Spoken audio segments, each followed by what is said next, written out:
말씀을 함께 교독하시면 좋겠습니다. 누가복음 19장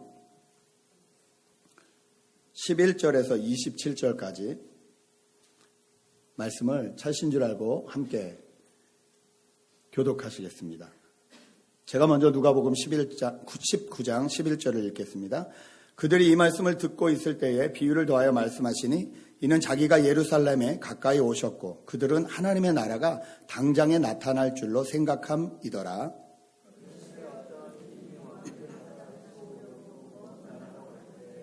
그종 열을 불러 은과 열 문화를 주며 이르되 내가 돌아올 때까지 장사하라 하니라.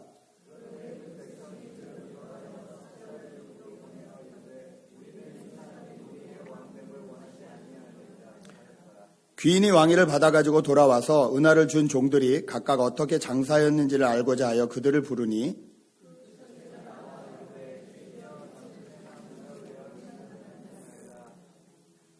주인이 이르되 잘하였다 착한 종이여 내가 지극히 작은 것에 충성하였으니 10 고을 권세를 차지하라 하고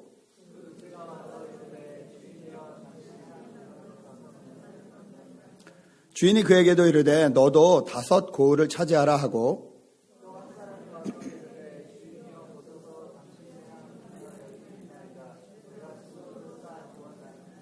이는 당신이 엄한 사람인 것을 내가 무서워함이라. 당신은 두지 않은 것을 취하고 심지 않은 것을 거두나이다.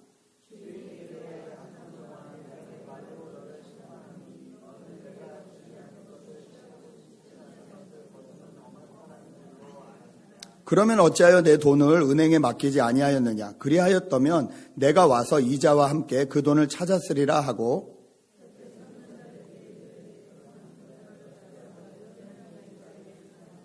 그들이 이르되 주여 그에게 이미 10 문화가 있나이다.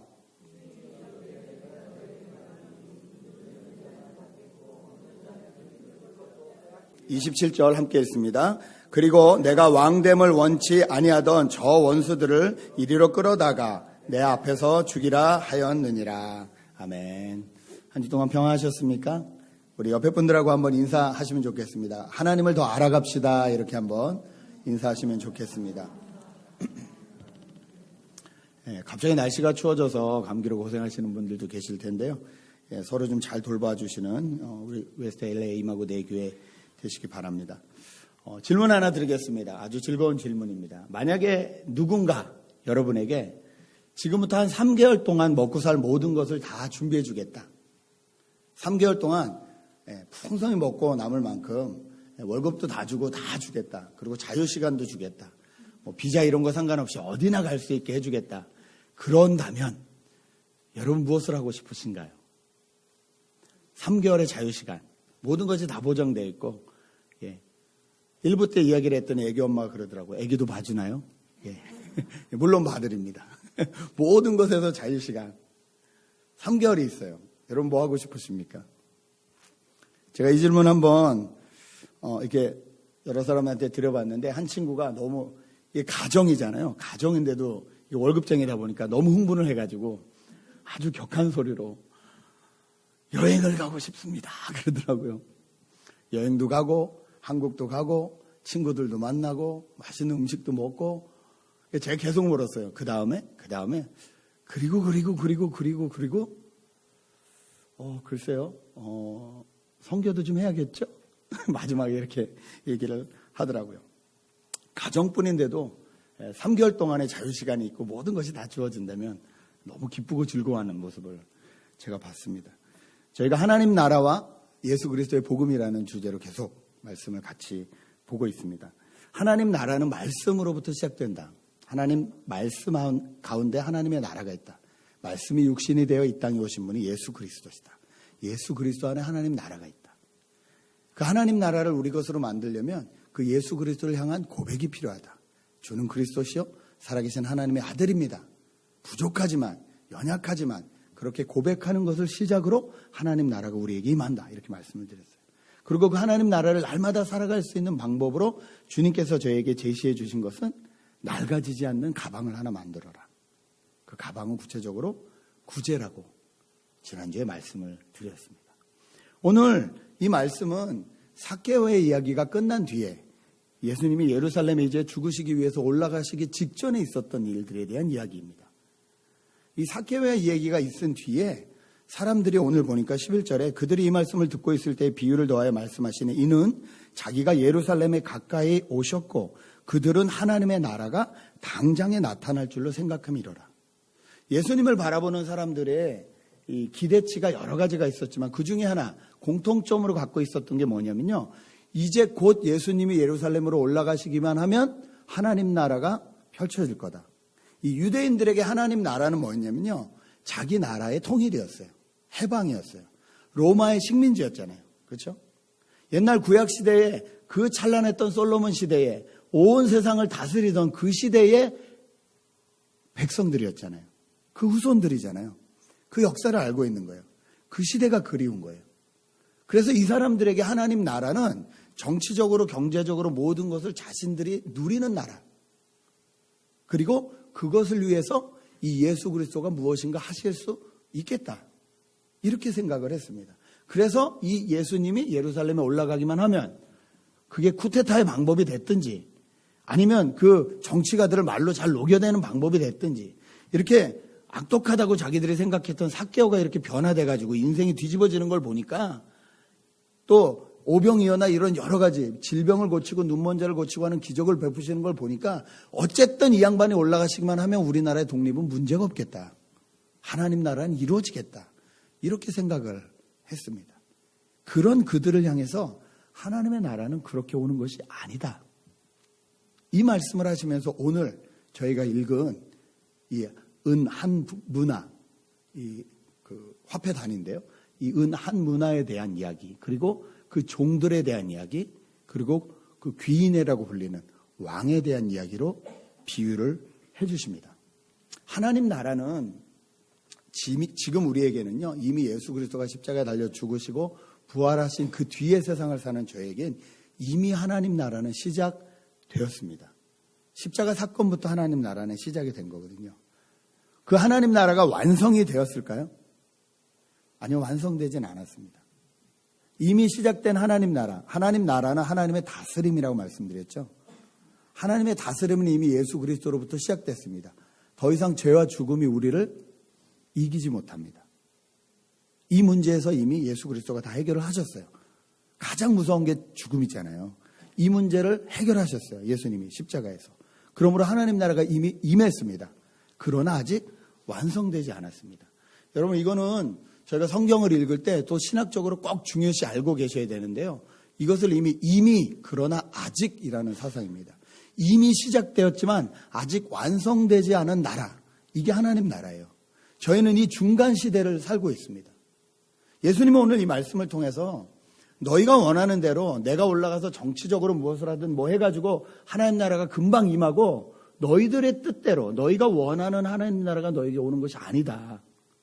하나님 나라는 지금부터 시간이 걸린다. 내가 다시 올 때까지 시간이 걸리는데 진짜 하나님 나라를 바라고 있는 사람들은 그때 동안에 이 중간 시대 동안에 어떻게 사는지에 대해서 오늘 이 비유를 통해서 말씀해 주고 계십니다.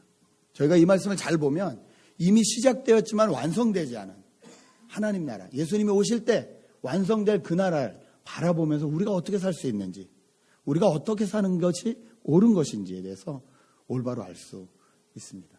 오늘 이 말씀을 통해서 정말 하나님 나라가 저와 여러분에게 임했으면 좋겠습니다. 오늘 이 말씀을 하시면서 먼저 예수님께서 비유를 하시는데요. 12절부터 보면 어떤 귀인이 왕위를 받으려고 먼 나라에 갔다가 돌아오게 되었다. 그 먼 나라에 간 동안에 남아있던 종들에게 은 10문화를 10명에게 한 문화씩 나눠주고 이걸로 너희가 열심히 잘 장사해서 살고 있어라. 내가 갔다 오면 여기에 대해서 다 회계하겠다. 어카운트 하겠다. 이렇게 얘기하신 이야기예요. 그래서 돌아오신 다음에 그들을 어떻게 심판했는지에 대한 이야기를 말하고 있습니다. 예수님은 항상 이 비유나 어떤 성경 말씀을 이야기하실 때 그 현지에 있는 사람들이 알아들을 수 있는 말씀으로 하셨어요. 오늘 이 말씀도 저희는 좀 이해가 안 되는 말씀이 있어요. 예를 들어서 갑자기 14절에 그런데 그 백성이 그를 미하여 사자를 뒤로 보내어 이르되 우리는 이 사람이 우리의 왕됨을 원치 아니하였나이다. 두 가지 의미인데요. 첫 번째는 이게 무슨 의미냐면 예수님이 지금 하시는 얘기잖아요. 이 얘기를 하실 때 예수님 당시에 유대 사람들은 다 알고 있었습니다. 예수님 태어나기 직전에 헤롯 왕이라는 왕이 있었죠. 그 왕은요, 로마의 황제로부터 이 유대 지역을 다스리라고 그 지역의 왕으로 뽑힌 사람입니다. 이것을 성경이 분봉왕이라는 말로 사용합니다. 전체 왕이 아니죠. 식민지기 때문에 로마의 정책은 그 나라의 사람 중에 리더를 뽑아서 그 나라를 다스리게 하고 세금을 걷어들이고 가끔 군인을 보내서 확인하고 문제가 있으면 로마 군인이 출동해서 또 없애버리고 또 통치하고 그 나라 사람 중에서 또 리더를 뽑고 이런 식이었거든요. 헤롯이 왕이 됐는데 헤롯은 유대 사람이 아니에요. 유대 사람이 아닌데 유대 사람들의 왕이 됐어요. 어떻게 해요? 뒷돈을 써서. 그 당시에도 뒷돈이 있었습니다. 뒷돈을 써서 왕이 됐어요. 근데 이 헤롯 왕이 죽었습니다. 죽고 헤롯 왕의 아들이 또 자기가 이제 왕이 되려고 로마 황제에게 가서 이게 왕위를 받아오는 그 과정이 있었어요. 그런데 유대 사람들이 그걸 너무 싫어했어요. 왜냐하면 이 헤롯 왕보다 이 아들은 더 못됐거든요. 더 잔인하고. 그래서 정말로 그 왕 몰래 사절단을 만들어서 로마 황제에게 보냈어요. 우리는 이 사람이 우리의 왕 되는 것을 반대한다. 그런데 황제가 그것을 안 들어줍니다. 그러니 어떻게 됐겠어요?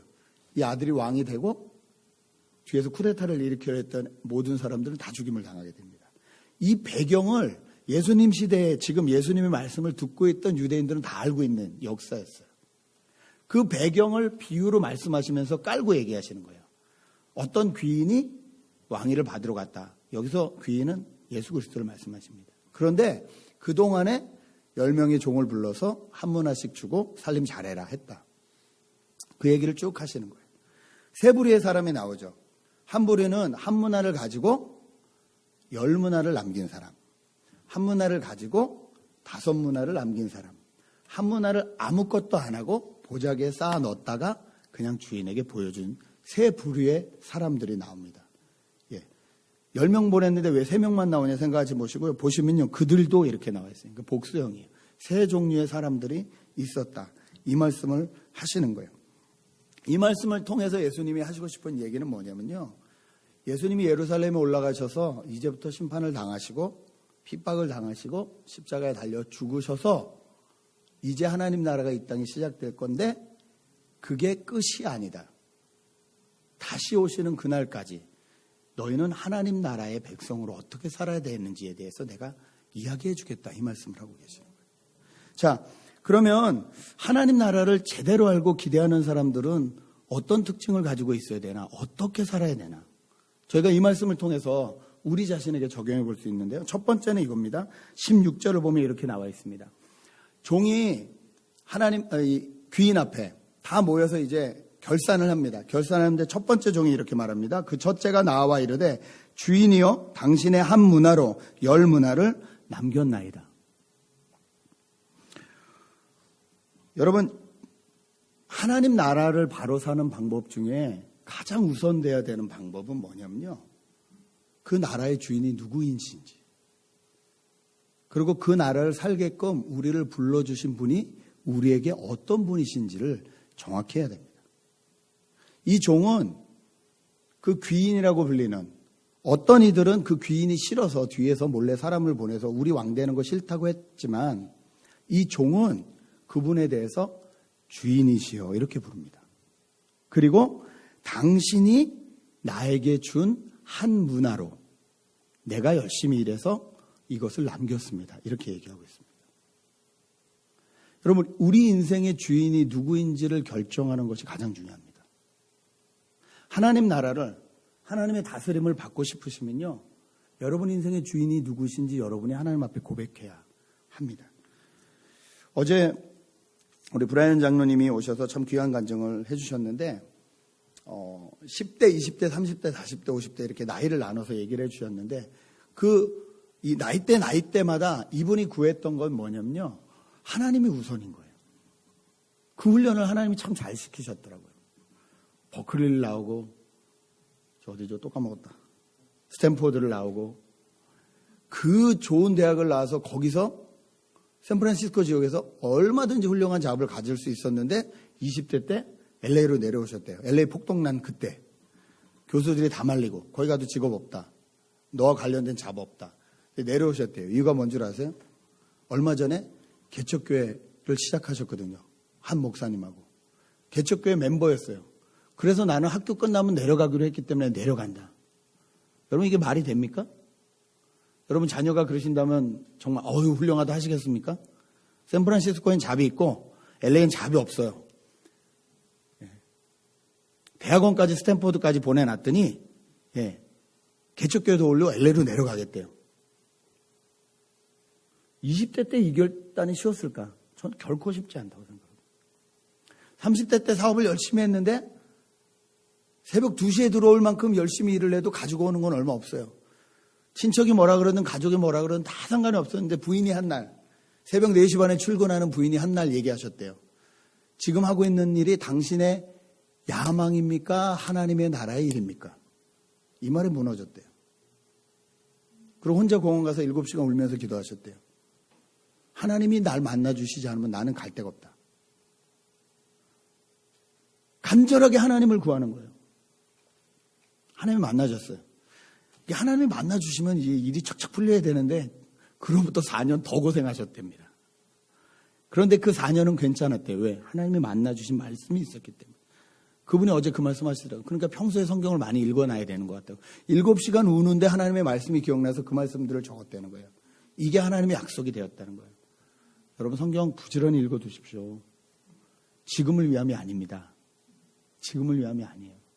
여러분의 인생이 바닥쳤을 때를 위함이에요. 그때 하나님이 여러분이 읽어놓은 그 말씀으로 말씀하세요. 장로님 30대 때 하나님 말씀으로 또 일어나는 거예요. 달콤한 유혹이 있었습니다. 15년도 넘은 일이죠. 그 당시에 월급 10만 불 주겠다. 지금도 10만 불이면 대단한 직종인데 그 당시에 10만 불 주겠다. 와이프한테 말했더니 와이프도 할렐루야. 서로 다 너무 좋은데 그래도 내가 예수 믿는 사람이니까 가서 기도하고 와야지. 금식을 해도 4일을 굶어도 하나님 말씀을 안 하지. 답답해서 그냥 내려왔는데 아내한테 그 말을 못 하겠더래요. 내가 이것만 예스하면 아내가 이제는 새벽 4시 반에 일 안 나가도 되는데. 근데 아내가 어떻게 됐어요? 미안하다. 그랬더니 아내가 Praise the Lord 그러더래요. 아내도 처음엔 기뻐했는데 두 번째 날부터 알았다는 거예요. 하나님 일이 아니다. 하나님 음성 아니다. 그래서 오히려 노 했는데 와이프로부터 컨펌을 받고 그 유혹을 물리쳤어요. 어제는 말씀 안 하셨는데 저번에 제가 이제 모임이 있을 때 말씀하셨는데 거기 들어갔으면 큰일 날 뻔하셨대요. 감옥 가실 뻔했대요. 나중에 그분이 이제 그런 것들을 통해서 이렇게 사람들을 이용해가지고 사기쳐가지고 한단 크게 해먹으셨대요. 들어갔으면 그렇게 인생이 풀릴 뻔했죠. 순간순간 하나님이 어떻게 나를 인도하시느냐가 중요한 거예요. 여러분, 우리에겐 누구나 다 동일한 한 문화가 주어졌습니다. 이것은 딱 한 번밖에 없는 우리의 인생입니다. 다 똑같이 주어졌어요. 그런데 그 문화가 누구 거냐는 거예요. 주인이시여, 당신이 나에게 준 그 한 문화로 내가 이렇게 살았습니다. 여러분 마지막 날 예수님 만나실 때 그렇게 고백하실 수 있는 저와 여러분 되시길 주님의 이름으로 축복합니다. 우리의 한 문화는 우리의 것이 아니에요. 내 것이 아니에요. 하나님이 주신 것이에요. 우리 인생의 주인이 하나님이세요. 여러분이 주인 같으시죠? 목사님 무슨 말씀이세요? 저는 오늘 끝나면 제가 교회에서 점심을 먹을 수도 있고 밖에 나가서 데이트하면서 맛있는 걸 제가 먹을 수도 있어요. 제가 결정할 수 있어요. 제가 제 인생의 주인이에요. 어떤 게 맞을까요? 그렇게 생각 안 하세요, 정말? 전 젊었을 때 그렇게 생각했거든요. 이상하다. 내가 이거 선택할 수 있는데 내가 주인 아닌가? 그런데 내가 사 먹은 그 음식에 머리카락이 들어있을지 고춧가루가 들어있을지 내가 선택할 수 없더라고요. 그 음식을 먹고 배탈이 날지 안 날지도 내가 선택할 수 없더라고요. 농담처럼 말씀드리지만 우리가 우리 인생의 주인이라면 우리가 하고 싶은 대로 마음대로 할 수 있어야 합니다. 지금까지 살아온 삶 가운데 우리가 그래 본 적이 없습니다. 지금부터의 삶 가운데서도 그럴 일이 없습니다. 우리 인생이 내 마음대로 되지가 않아요. 그런데 내가 내 인생의 주인이라고 말하는 건 정말 무지하거나 정말 교만한 겁니다. 네. 여러분의 인생의 주인은 누구십니까? 하나님 나라를 경험하고 사시고 싶으면 그 아이덴티티를 정확히 하십시오. 두 번째, 그 주인이 어떤 주인인지에 대해서 알면 알수록, 정확히 알면 알수록 하나님 나라를 살 수 있게 됩니다.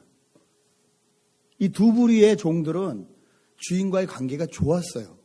그런데 세 번째 이 종은 그렇지 않습니다. 21절을 한번 보십시오. 21절에 이렇게 얘기합니다. 이는 당신이 엄한 사람인 것을 내가 무서워함이라. 당신은 두지 않은 것을 취하고 심지 않은 것을 거두나이다. 예, 이 세 번째 부류의 종에게는요, 이 주인은 엄한 사람인 거예요.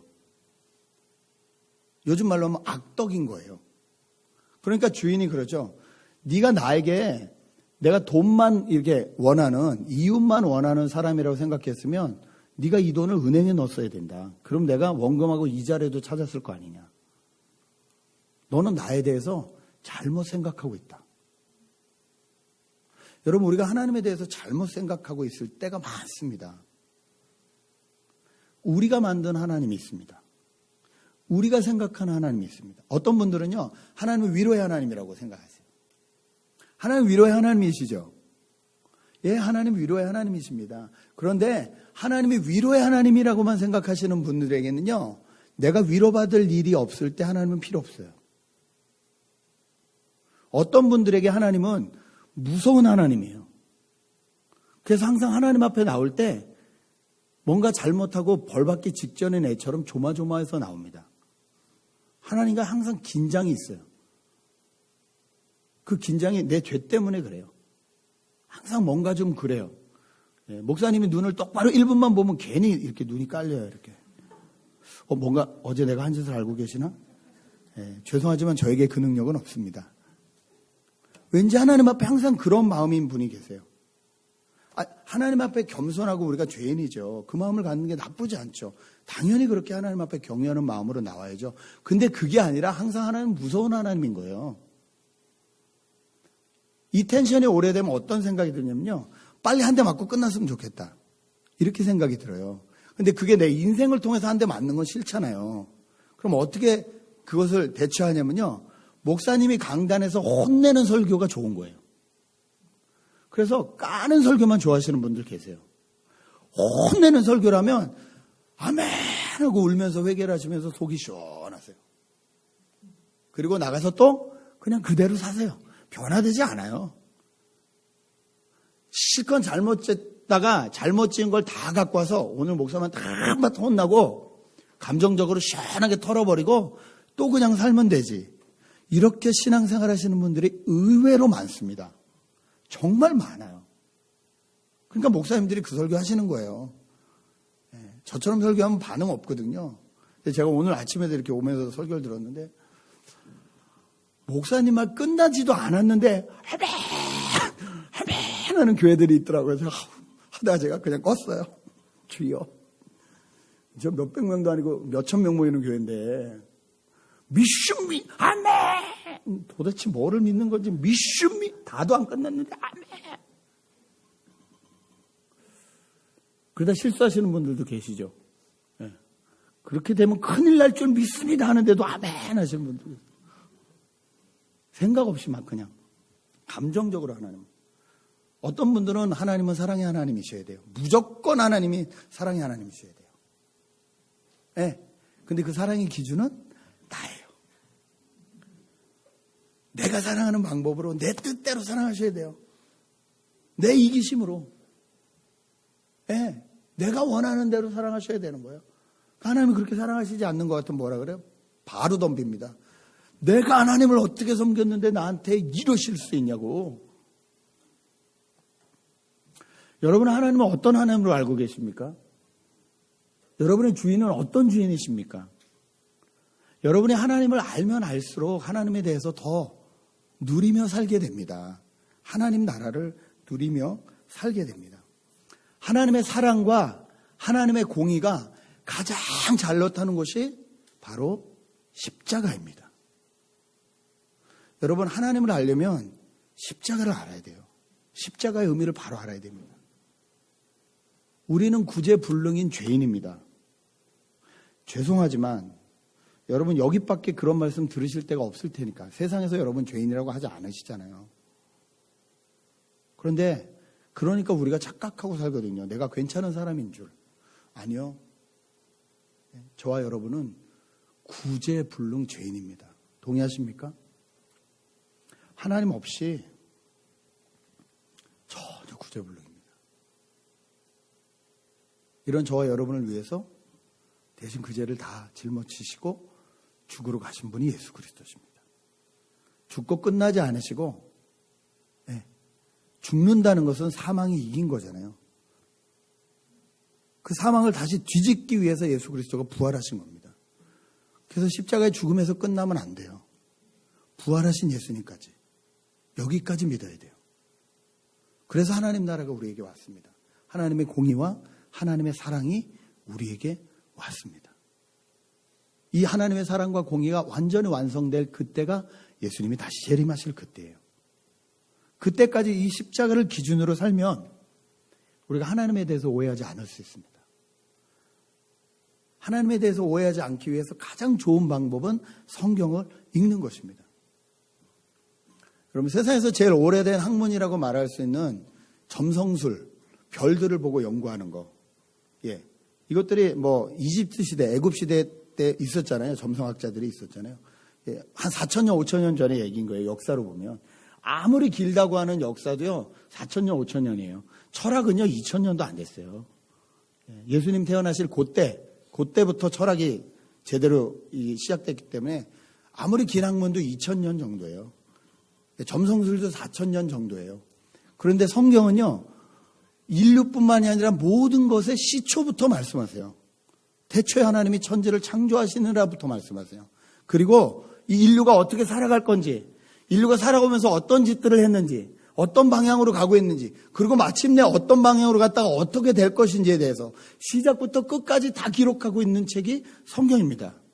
그런데 학교의 교과서는 믿으면서, 학교에서 배운 진화론은 믿으면서, 학교에서 말한 교수들의 말은 믿으면서 이 인류의 시작부터 끝까지 기록되어 있는 성경에 대해서 권위를 두고 있지 않다면 여러분은 솔직하지 않은 분들입니다. 여러분 성경을 읽고 치열하게 연구하십시오. 부딪히는 게 있으면 질문하셔야 됩니다. 그냥 믿으시면 안 됩니다. 그냥 믿으면요. 누가 진짜 공격하기 시작하면 다 무너져요.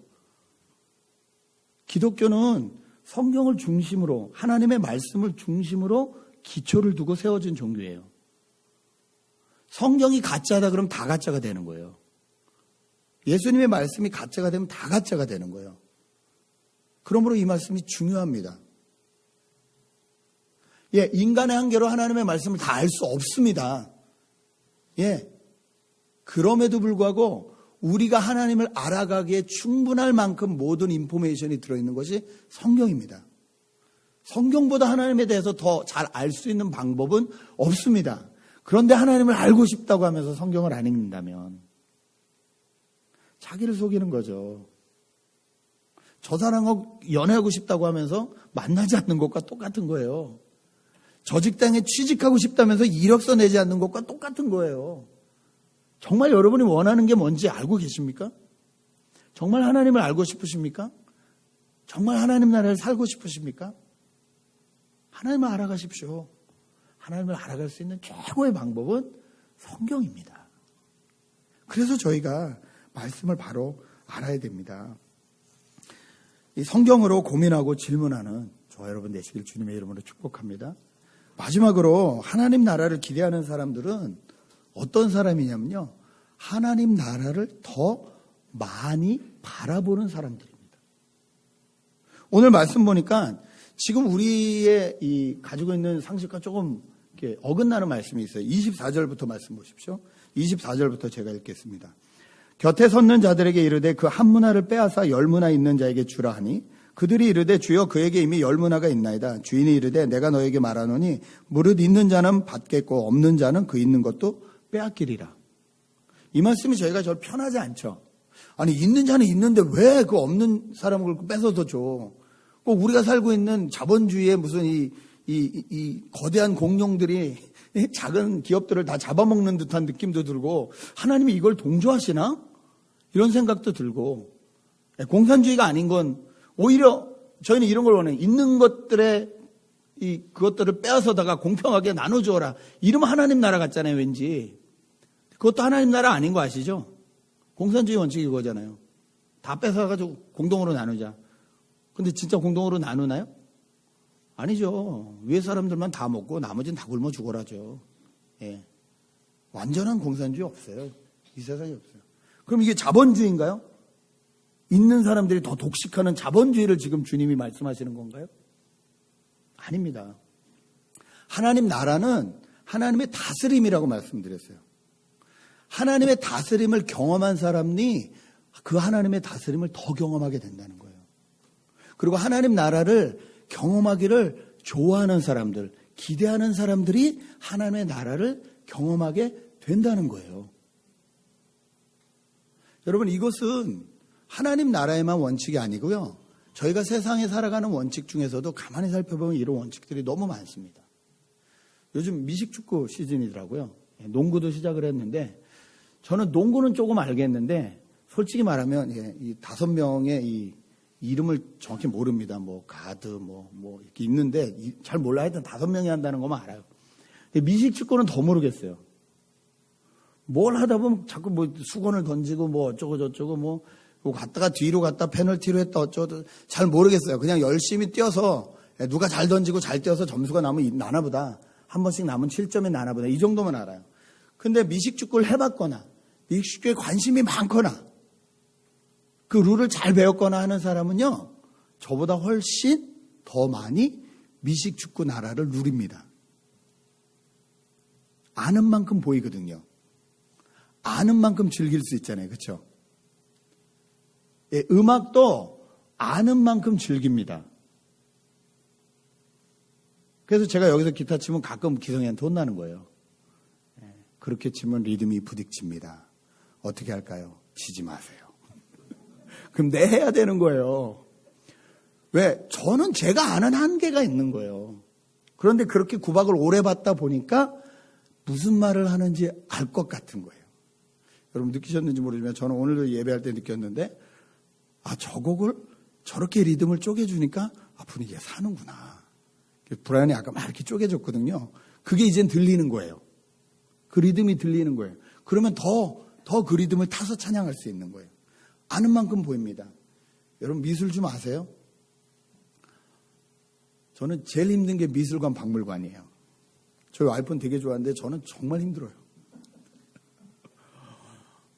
옛날에 은잔, 금잔 옛날에 이런 게 있었대 신기해서 보는데 저는 하나도 신기하지가 않아요.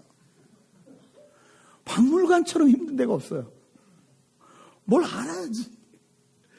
이때 그림이 유화를 사용해서 그냥 그림이구만. 와이프는 그걸 보면서 저 세기 때는 여자들이 저런 옷을 입었구나. 저는 그 사람들이 긴 옷을 입든 짧은 옷을 입든 관심이 없어. 왜 이렇게 다 뚱뚱하게 생겼냐. 이렇게. 저게 미의 상징이었나? 이 정도지. 그림이 크네 작네. 이 정도지. 저는 미술을 몰라요. 그러니까 미술 좋아하는 사람한테 가면 저 무식한 것이라는 소리 딱 듣기 좋아요. 아는 만큼 보입니다. 아는 만큼 누릴 수 있습니다. 아는 만큼 사라집니다. 여러분 하나님 나라도 마찬가지예요. 하나님 나라를 기대하는 사람이 하나님 나라를 살게 되는 거예요. 하나님의 다스림을 소원하는 사람들이 하나님 내가 내 인생을 내가 핸들해 봤는데 안 됩니다. 하나님이 이 상황을 다스려 주십시오. 하나님이 이 문제를 다스려 주십시오. 하나님이 내 인생의 주인이 되어 주십시오라고 그렇게 소원하고 소망하는 사람들이 하나님의 나라를 살게 되는 거예요. 하나님의 다스림을 받게 되는 거예요. 주님은 이것을 저에게 지금 말씀해 주고 싶으신 것입니다. 여러분 하나님 나라는 좋은 나라거든요. 그런데 그 나라는 왕이 왕위를 받으러 갔다가 언제 올지 모르는 나라처럼 우리에겐 주어진 시간이 있지만 언제 끝날지 모르는 나라입니다. 여러분, 우리 인생은 딱 한 문화입니다. 제가 설교 처음에 3개월치 보너스를 드린다고 왜 말씀을 드렸냐면요. 여기 한 문화의 가치가 100일의 일당입니다. 3달 반 정도. 주인이 지금 3달 반 정도 먹고 살 만한 자본을 준 거예요. 여러분, 우리 인생이 길면 길고 짧다면 너무 짧죠. 권사님 짧으시죠? 기세요? 휙휙, 그렇죠? 예. 여러분, 언젠가 제가 여기 사진에 띄울 예정인데, 여러분 젊다고 자랑하지 마세요. 권사님이 10대 때 얼마나 예뻤는지 보면 깜짝 놀라요, 여러분. 진짜 깜짝 놀라요. 난 무슨 서양 영화 그림 그려놓은 건 줄 알았어요. 예. 아니, 권사님이라고 말씀 안 드렸는데. 나는 그냥 권사님이라고 했는데. 여러분, 인생이 길다면 길고 짧다면 짧아요. 3개월 반이 휴가가 길다면 길지만 우리 인생에 비하면 짧다면 짧아요. 그런데 그 짧은 인생 동안에 하나님 나라를 바라보면서 주인이 누군지 바라보면서 충성되게 살면 주님께서 뭐라고 하십니까? 네가 적은 일에 충성했으므로 내가 큰 것을 너에게 맡기겠다. 그리고 뭘 맡겨주세요? 10도시들을 맡겨주세요. 우리 주인은 우리를 통해서 이문을 남기려는 주인이 아니에요. 공평정대하게 우리가 일하는 것들을 통해서요, 일하는 것보다 수천 배, 수만 배를 주고 싶어 하시는 주인이세요. 그 10고을에서 걷어들이는 돈이 얼마나 되겠어요? 그 한 문화로 10배 장사했다고 10도시를 맡기시잖아요. 하나님 나라를 주고 싶어 하시는 분이세요. 천국을 경험시켜주고 싶어 하시는 분이세요. 이 주님께서 마태복음에서 종말에 대해서 말씀하시면서 마태복음 24장에 이렇게 말씀하십니다. 제가 읽어드리겠습니다. 이러므로 너희도 준비하고 있으라. 생각지 않은 때에 인자가 오리라. 충성되고 지혜 있는 종이 되어 주인에게 그 집 사람들을 맡아 때를 따라 양식을 나눠줄 자가 누구냐? 주인이 올 때 그 종이 이렇게 하는 것을 보면 그 종이 복이 있으리로다. 내가 진실로 너에게 이르노니 주인이 그의 모든 소유를 그에게 맡기리라. 만일 그 악한 종이 마음에 생각하기를 주인이 더디 오리라 하여 동료들을 때리며 술 친구들과 더불어 먹고 마시게 되면 생각하지 않은 날 알지 못하는 시각에 그 종의 주인이 이르러 엄히 때리고 외식하는 자가 받는 벌에 처하리니 거기서 슬피 울며 이를 갈리라. 우리에게 딱 한 번 주어진 한문에 같은 인생을 통해서 우리가 어떤 방향으로 살 건지, 어떤 나라를 살 건지 하나님은 저와 여러분에게 선택할 수 있게 주셨습니다. 하나님을 주인으로 인정하고 성경을 통해서 예수 그리스도를 통해서 하나님을 더욱더 알아가고 그 하나님을 더 많이 누리시면서 사셔서 우리에게 주어진 이 한문화 같은 삶으로 많은 이들을 하나님께 인도하고 또 하나님과 이 세상 사이에 갈라진 곳에 틈틈이 들어가서 그것을 메꾸는 역할을 감당하면서 하나님 마지막 오셨을 때 착하고 충성된 종들아, 내가 너를 위해서 내가 가진 모든 것을 주겠다. 이 칭찬 받으시는 우리 웨스트LA 이마고대의 교회 교인들 되시길 주님의 이름으로 축복합니다. 함께 기도하시겠습니다.